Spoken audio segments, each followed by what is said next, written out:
Yo, what is going on, homies? It's your boy Stumped back for the OPTC video, and in today's video, we're playing through the treasure map against WYPER, testing our big old whale teams, getting it done with the max points, and sort of breaking down the new treasure map layout, as well as the new treasure map design, with the intrusion being every 5 navs. Now, this particular clip that you guys are seeing is nav level 15, so we do have the intrusion fight. Every 5 navs, we do have the intrusion against Enel himself. Otherwise, it's just the regular 4 mini-bosses and the final boss being WYPER. Now, the intrusion has changed a little bit, and it is now 5 stages instead of 3. So bringing like as many points as you possibly can for that intrusion and not skipping it like the stacking strat has now become like the go-to for majority of the player base, pretty much all the player base. So as you can see here, we do have the Enel intrusion,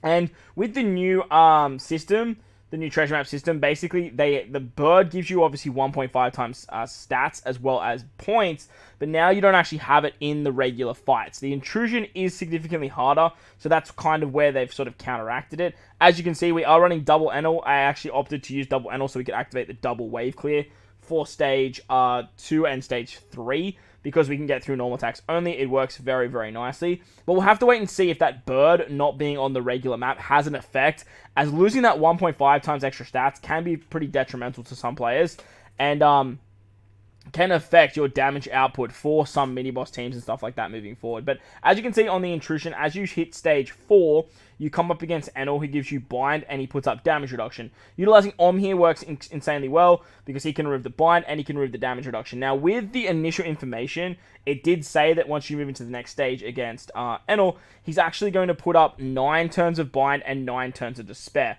However, he only puts up 6 turns of bind and 9 turns of despair. The reason that this is actually way better and way more beneficial is now that Om can actually be used correctly to remove the bind. That's the big reason that you want to use him, because with their sailor abilities, you can actually get their cooldowns back very nicely, both him and Gidatsu, Satori, and the other one, GSS. On this stage 2, Enel has 7 turns of resilience, and he swaps your bottom row character, whether it's the bottom left or the bottom right, to your captain. So make sure to put decent captains down there. And as you can see, I have Nami and Robin. After that, as long as you use striker character specials and cerebral character specials, both Om and GSS will both get their cooldowns. That allows you to use the Om special again. It allows you to use the GSS special. You get a base stat, a chain boost, a conditional boost, a whole bunch of goodies with Nami and Robin. With some supports, you can get attack boosts, you can get orb boosts. Robin as a captain, you get her super class, which has an orb boost. Nami has an extra conditional boost. So you do a lot of damage on this stage, and I don't see this intrusion being a big problem for the boosted team. But be mindful that 6 plus Chopper works very, very well there if you guys didn't do any summons on the treasure map banner. Plus the combination of Chopper and the Ichiban Kuji free-to-play unit is another very, very good option. If you don't have Nami, running a friend captain Nami there is probably going to be in your best interest, as she is just so good for this treasure map that it's just not even funny. Like, she stays winning. In my opinion, she's like top 2 best units in the game right now, and she's by far the best legend to pull from the news banner. So if you still have some gems and you're looking to summon, make sure to try and pull for Nami. Alright, so this map went kind of long, so I am going to fast forward until we actually get to the mini-boss fights. And as you can see, the mini-boss fights are against Konus, we have Raki, we have, what's his name? I can't remember the old guy's name. And then we have Luffy before we actually take on WYPER. So starting at Konus, we are using the double sugar team. Now, Big Mom is the cheat code for this particular fight. If you guys don't like to use wave clear strats, that's fine. You don't have to use wave clear strats. But I always like to bring something like Daifuku or Caesar or Zoro to just wave clear stage 1 and stage 2. It just makes your grind so much more bearable for when you do end up hitting those later nav levels. If you're basically just a 10 mil and dip kind of guy, then I do understand not using wave clearers, hitting sort of the auto button, and then like clocking on stage 3. But on the final stage, you get 5 turns of burn, there's 5 turns of damage reduction, 5 turns of threshold, and you get a full board of block orbs. Utilizing Big Mom here, as long as your captain is driven or powerhouse, works exceptionally well. She's going to rotate the block orbs, she gives you additional damage, she removes the damage reduction effects, and she gives you a chain lock, and then you can use Sugar to turn everyone into bears, and then the bears will basically ignore or the burn. You can bring someone to get rid of the burn if you want to. Hell, you can just tap through the burn in the early stages, but later down the line, it could become a problem. With this stage as well, when you kill Kona, she heals back with 300,000 HP. And then she does a 30k death hit. So make sure you guys can tank that, whether you guys use something like Adeo for your damage reduction or you use like Cracker on your Big Mom. As long as you tank the 30k, you are going to be absolutely fine. So pretty easy fight. Obviously, you have the Sugar Super type there for an orb boost. You can bring some other characters, like you can use the Luffy for an attack boost too. So you have some pretty good options there. Moving on to the next fight, we come up against, what's his name? Ganfor. Yeah, that's the guy. Ganfor. So against Ganfor, they do recommend that you use Kaido, Black Maria, and Who's Who. For my particular team, I'm running Kid as a captain with a friend captain versus Kaido. Now, the reason I'm doing this is because Kid, as long as you have any of the Supernovas or the Worst Generation, basically everyone that's not Blackbeard, you can actually use his Super type to wave clear turn 1, and then use his special to clear stage 2.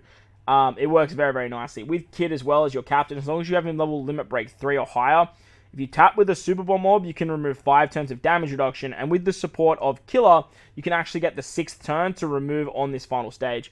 Your left column gets Special Bind, your right column gets 3 turns of Special Rewinds, but just utilizing a friend captain, Kaido, will basically decimate this particular fight. You tap with Kid, then you tap with Kaido, and you just absolutely blow the stage away. It'll have no issues whatsoever. It does struggle a little bit if you get a Wano Orb on your roll, which is very uncommon in the early stage with Kid, but you have Black Maria there anyway, so Black Maria can remove the 5 turns of Threshold and give you color affinity, so that's another option if you don't have Kid at level limit break 5.